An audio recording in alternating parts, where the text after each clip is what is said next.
Hey nerds, we are talking about Star Trek Strange New Worlds Episode 4, Memento Mori. We are going to give a spoiler-free review of our thoughts about the episode, and then we are going to get into a full spoiler breakdown of the episode, starting now.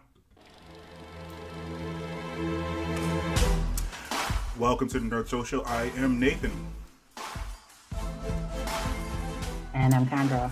Hey, so this episode is written by Davy Perez Beau DeMayo and directed by Dan Liu. The spoiler-free logline for this episode is, while on a routine supply mission to a colony planet, the U.S.S. Enterprise comes under an attack from an unknown malevolent force. Pike brings all his heart and experience to bear in facing the crisis, but the security officer warns him that the enemy cannot be dealt with by conventional Starfleet means. So, Chandra, what did you think of this episode? Yeah, I think this was another really good episode. Thoroughly enjoyed it. I like, again, they start this episode with a log from the security officer. So I guess that seems to be a theme so far. Mm-hmm. The person that they're focusing on starts off with their log and ends with their log. Yeah. And I think, again, this had one of the ideals of Starfleet, them doing what Starfleet does, right? Helping other planets and colonies and now running into an enemy that they're not really familiar with. And that brings up some trauma and some really deeply hidden memories and how they approach that. Thought it was really well done, and a reminder, I think throughout this episode, you're reminded of how much people sacrifice for the people that they love and for Starfleet in general. So I think that was probably like one of the big or the main theme running through this episode was sacrifice and sacrificing for what people think is the greater good, whether that is, and that varies from the perspective, right? Because you also see their enemy making a sacrifice for what they consider the greater good. But yeah, it was a solid episode. Yeah, I like the episode as well. I had to think about this week compared to my rating last week. I think I probably going to give it an 8.5 as well, even though it didn't hit some of the social commentary points that last week's did. It still was like a well-structured episode that sort of called back to a lot of classic Trek episodes. I'm not even sure if I can actually mention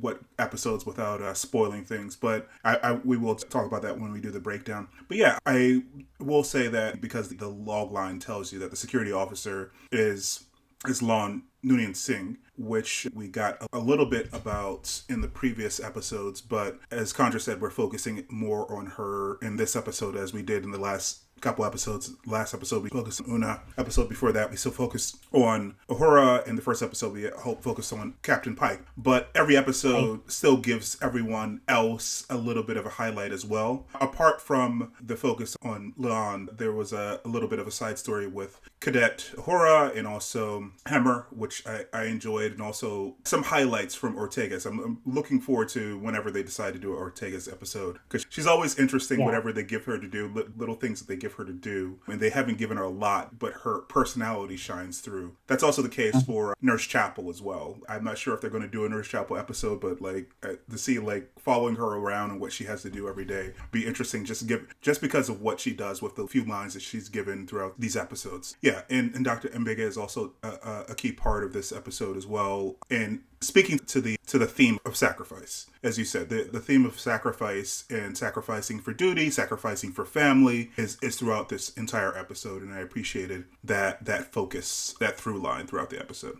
All right. It's hard to talk about without spoiling it. I will say that it's a good episode. It reminds me of some of the best TOS episodes, and as I said, I'll mention which episodes I'm talking about when we actually go to the spoiler breakdown. But go see the episode if you haven't seen the episode. Do you have anything else to add, or do we want to get into the spoilers? Yeah, get into the spoilers. Okay. So before we do that, I should say, please like and subscribe. It helps us out on the channel. We really appreciate it. We are trying to get to 1,000 subscribers by the end of the summer on our YouTube channel. We'll try to give you more content like this from diverse points of view. We're actually growing our team here, and more subscribers helps us do that. So we appreciate that. Also, we are looking for an editor. So if you're interested in video production, editing, contact our social contacts at the end title card, but you can also see them underneath of our heads as well. So contact us if you're interested in that position. Okay? All right. So moving on, spoilers ahead. Go see the episode if you haven't seen the episode. We're not going to go point by point, but we're going to definitely spoil the heck out of the episode. So go see the episode. All right. So where do you want? So as I said, we're talking about this is a Lahan episode, and it reminded me of. I'm not sure how familiar you are with the original TOS episodes. I know you're more of a TNG person, but Balance of Terror is like one of the better TOS episodes when they're fighting. It's like a submarine warfare episode when they're fighting the Romulans, and they can't actually see the Romulans, and they don't even know what the Romulans look like at this point in history. It was like that episode because we don't get to see the enemy in this episode. In this episode, the enemy is the Gorn. The episode the TOS episode when the Gorn actually showed up. I saw it a couple of days ago because I suspected, based upon the description that Paramount gave us on Monday, that this was going to come up. The Gorn don't actually show up until like halfway through the episode. So again, in that episode as well, they're just being attacked by someone and they don't know who it is. In this episode, you don't get to see them. You don't get to see their faces at all. So it's an interesting like submarine warfare episode where all the futuristic sensors don't really work and they have to kind of go by their wits. Yeah.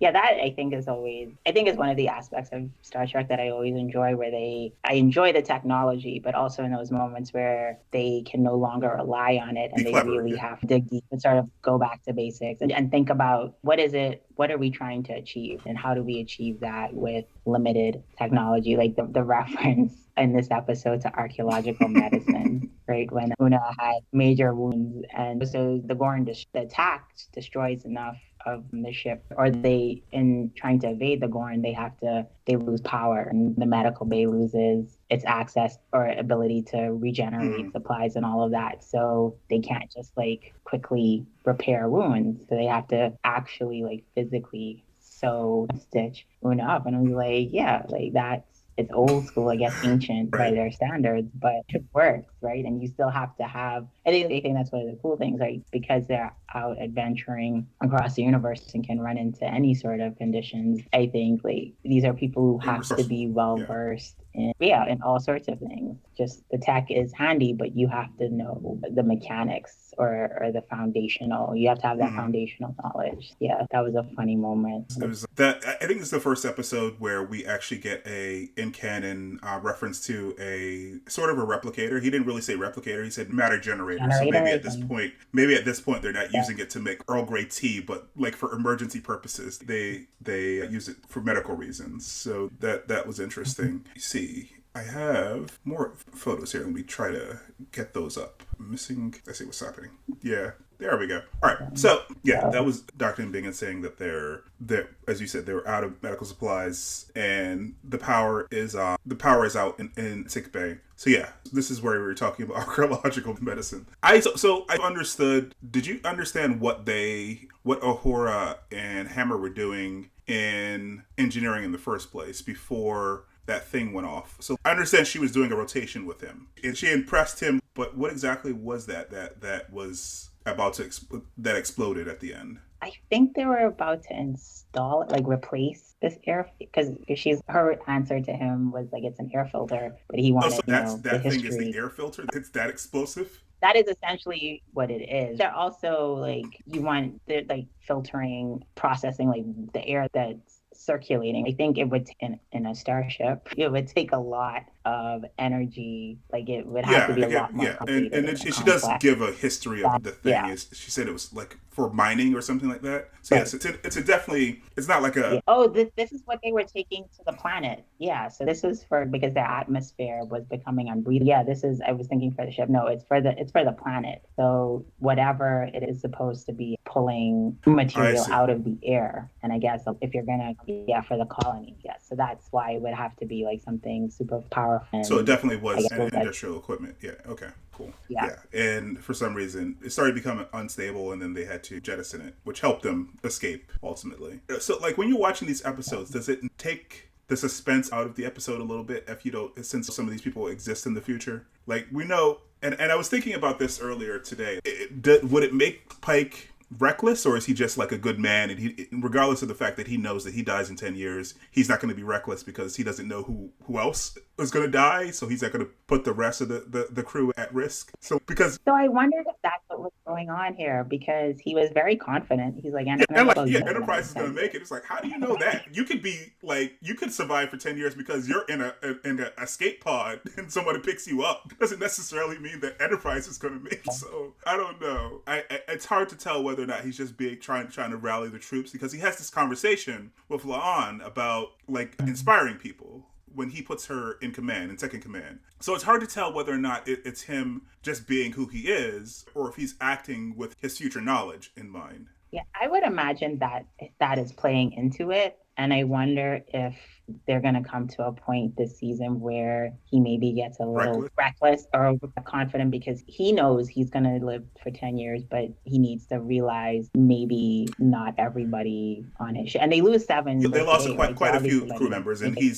was upset about that. So he definitely cares about this crew. So it's not just that he's going to survive, that he's okay. That's the other thing that added some suspense to even these scenes with Uhura. Like, I knew she wasn't going to die in the future, but there's no saying that Hemmer's not going to die, because this is the first time we see Hemmer, so it's possible. Yeah, it did ruin it for me, because I think there's enough that you don't know. And like you said, like, even if Uhura didn't die, she could suffer some major trauma. So I think there's still enough there to not spoil it. They still have a lot of room, because this is taking... Yeah, a lot can happen in a decade. So a lot of these people might not be around in a decade. Yeah, and you still have to see, I'm going to say, like, the events help her become the Uhura that we see in TOS, right? So she has a lot of growing and maturing into the communications officer that she eventually becomes, and that's not going to happen just by having run-of-the-mill experiences. Yeah, so it doesn't ruin it. I didn't feel that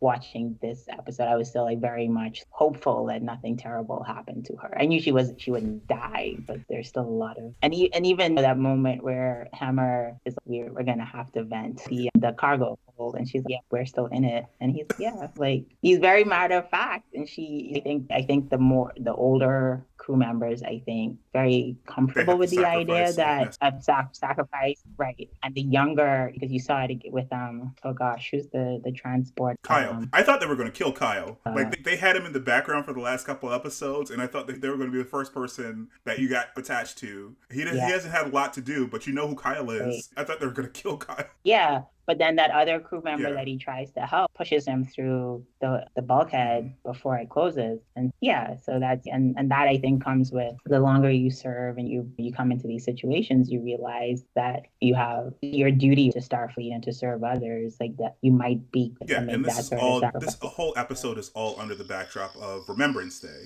which is not something I think has come up in Star Trek before. You can imagine something like this has always been part of Starfleet, but we just never had an episode on a Remembrance Day. But yeah, I when we got the advanced photos earlier in the week, I was trying to zoom in on these things and figure out what the heck was going on. But yeah, they tell you in the episode that they are wearing pins of the ships where they lost people, which is an interesting little device to frame the entire episode about sacrifice, because there's definitely several sacrifices throughout the episode. As you said, the Gorn have their own sense of what sacrifice means, and they sacrifice at least 3 ships. They let I was going to say Discovery, Enterprise drop a torpedo on one of the ships so they could figure out where their position was. They destroyed another one once they got. Here's the scene with Kyle. So he's helping, and he's a chief, so he's an enlisted person. I can't tell from this guy's arms what position he is, but he's a commissioned officer though. So he would have gone through Starfleet Academy. So yeah, I don't know. The definitely at least sacrificed 2 ships and maybe 3 ships, because the other ship imploded under the stress of the brown dwarf. Their desire to pursue the Enterprise. So I totally forgot that. And then the ship that on where she made them think that it had been boarded by humans. And Starfleet's response would be, oh, we're going to get our people back. The Gorn, we're going to destroy you. We're not trying to. You are obviously too weak to resist incursion. Yeah. So for them, that's what they consider worthy. We also get a mind meld in here, because she's throughout the episode, she's trying, like everyone on the crew, she's the only one not wearing a pin because she doesn't want to be in the trauma of her childhood. But the trauma of her childhood is what helps them solve part of this problem for them. I can't tell when they're doing this how much older her brother is, because he figured out their entire language while on the run from them, because it's a lot of information he had in that book that she remembered. But I guess they were trapped there for a long time, so or like running on that planet for a long. And I I think guess she is if a you little remember girl. I guess too, he's an adult, like a young adult. yeah,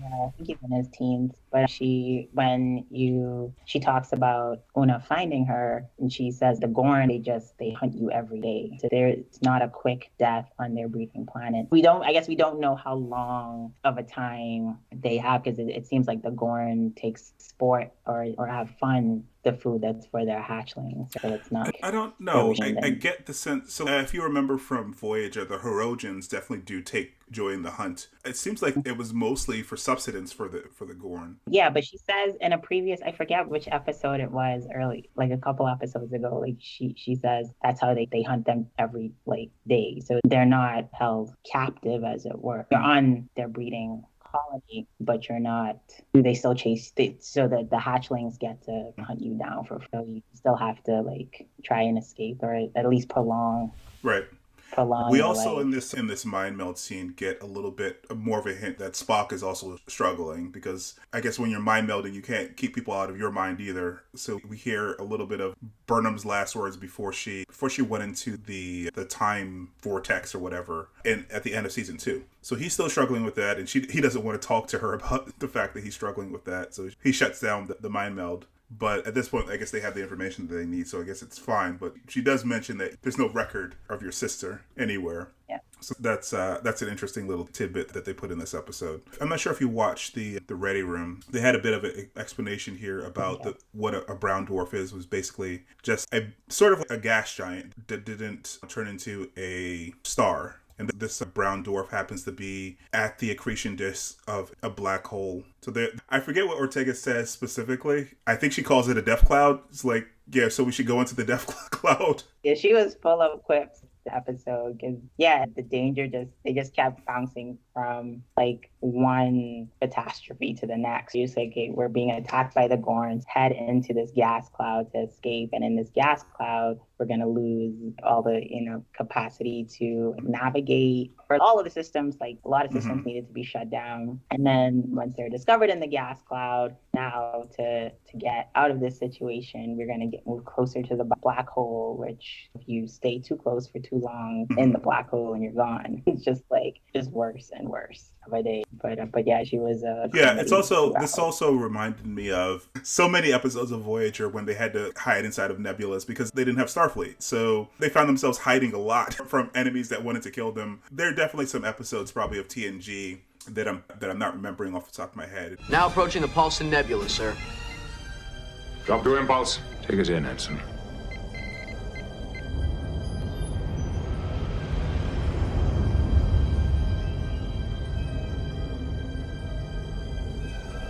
Maybe even DS9 as well, but it definitely was something that came up a lot in Voyager. I actually was looking at the Memory Alpha page, and there's a whole page of unknown nebulas in the Delta Quadrant. It comes up as a plot point a lot, that they're hiding from people so they don't die. It is a valid strategy to survive. Now entering the Mutara Nebula.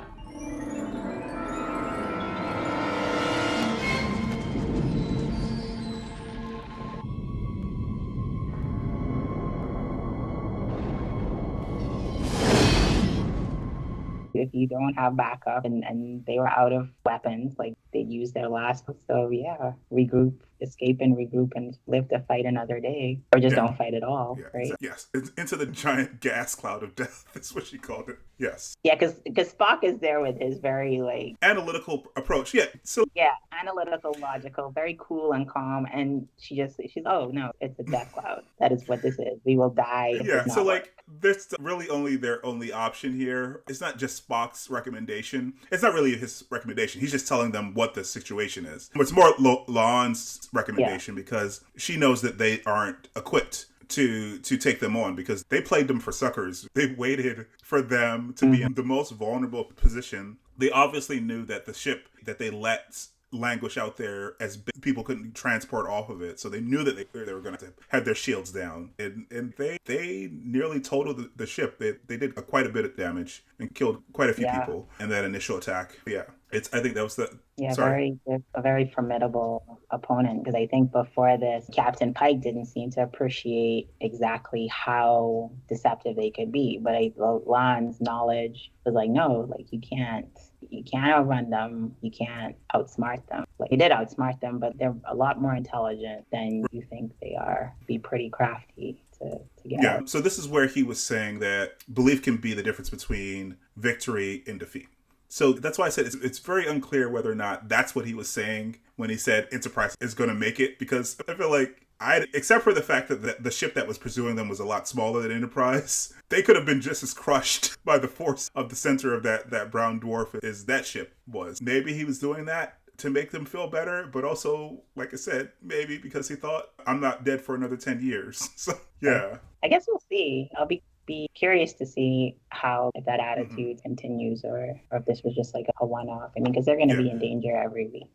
They got to actually design the Gorn ships. Actually look very interesting. They look almost like organic, and this is something that wasn't really established in an Arena, because for a lot of different reasons. So like the Gorn show up, and you have that episode and you have them. There's a lot happening in that episode. There's just, those episodes are so slowly paced, and there's just so much happening in the episode. So they're getting bombarded, and they don't know who they're getting bombarded by. Then there's like a pursuit in space, but you never actually see the Gorn ships. And I think part of that is because the production budget was just so low back then that they didn't want to make yet another ship. So they were just talking about pursuing the ship. That, because they didn't have the budget to do it back then, that created an opportunity for them the current production team, to invent something. They weren't necessarily tied into canon or wedded to canon, because we've never seen a Gorn ship before. We just know that they were pursuing them in space, and then some arbiters, some higher beings, put them in an arena together to fight it out to the death. I think we also saw them in Enterprise briefly, but they didn't know who they were. I think that's also how they try to get around canon. They technically met the Ferengi and also the Borg, but they didn't have any names for these groups. So they probably would have just noted them in the log, some unexplained alien with no description. So yeah, we saw them in Enterprise. I think we saw them in Discovery as well. Yeah. But this point, this doesn't necessarily break canon. In that episode Arena, they didn't know who was attacking. And the Metrons told them that the Gorn were the people who were attacking them. But there's nothing to say that they didn't know about the Gorn before that point. They just didn't know who was attacking them because they were being attacked from afar. I appreciated the filling in of canon here and the creativity that they brought to bear with these ships. I don't know how they're going to... It would be interesting if they continue to be an opponent, but I'm not sure how they're going to continue to be an opponent without breaking canon too much. Like, they can't have too many interactions with them, because then the Arena episode doesn't make sense if they keep gathering information about them, is what I meant to say. Yeah. And there's already some discrepancy with the information we do have about the Gorn, right? Because Lon refers to hatchlings, which suggests that they lay eggs. I read where Dr. McCoy talks about delivering octuplets, like 8 Gorn, which would suggest that there's live birth. This is in one of the movies? Star Trek Into Dark. Yeah, in one of the movies. So that could be, Into Darkness. So that could be, Into Dark, a separate universe really shouldn't change the biology of the species.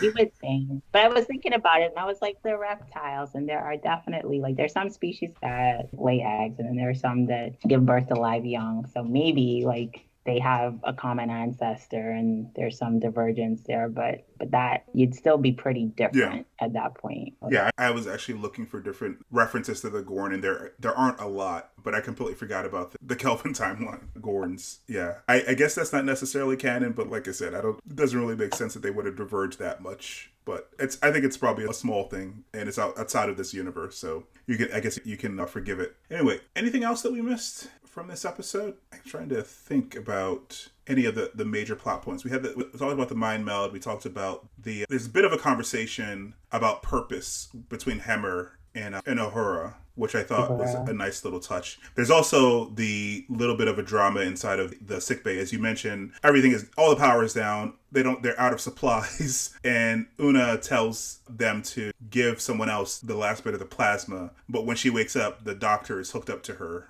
giving her some of his blood, which is another... I guess, again, speaks to the sacrifice thing. I guess this is, Ortega said, this is now the Pike maneuver, slingshotting around a black hole. Kirk slingshots around a sun all the time. So I guess the Pike maneuver is shotting around a black hole. I'm trying to find the part where Hammer was talking. Here it is. Humans waste so much life worrying about death. And Enar believed the end only comes once we have fulfilled your purpose. And he thinks that his purpose is to fix broken things. And she gives him a compliment about being a good teacher as well. So yeah, this is a nice little scene here. Like I said, the episode is mostly about La'an and her dealing with her trauma, but lots of other people get nice little highlights in this episode also. Yeah, because you still see her uncertainty. And because, of course, she doesn't want to die, but it's like the likelihood of that moment seems highly possible. So yeah. Yeah, I think that's... Yeah, unless we've missed something. I don't think we've missed anything major. I think we got the major themes of the episode and the major plot points of the episode. She's probably nothing is resolved, which is good. Nothing is resolved within these people's like interpersonal lives. They're dealing with their trauma, and they'll continue to deal with their trauma, which is better than the old way Trek used to be. But different than some of the other episodes this season, the issue with the Gorn isn't resolved either. They probably will pop up again at some point to wreak havoc. So we shall see. Did we touch on Nurse Chapel in that? It was last week when we learned she's on loan from the Morehouse Stanford project, and I totally missed the Morehouse part of it. She's not a Starfleet at this point. But it was just to pay homage to a very important academic institution and historical academic institution. At some point, Morehouse.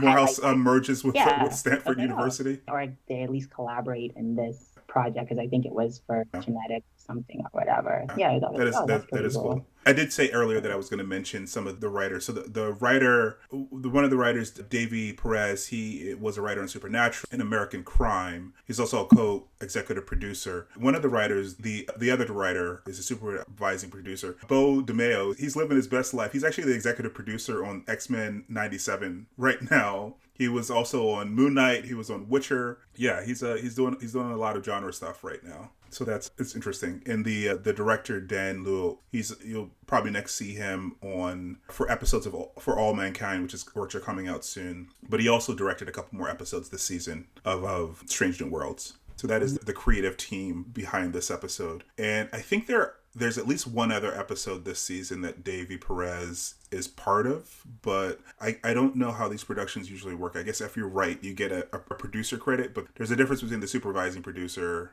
and the co-executive producer. I think co-executive producers maybe get the first story credit. Yeah. Anyway, yeah, it definitely was fun. Looking forward to the next episode.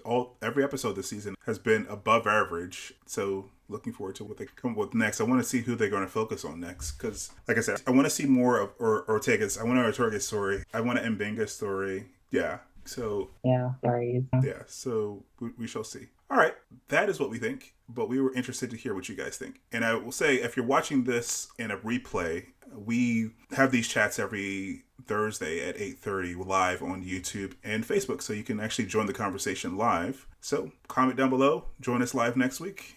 We will see you next week. Thanks for joining, and we appreciate it. Like and subscribe. Bye, guys. Thanks.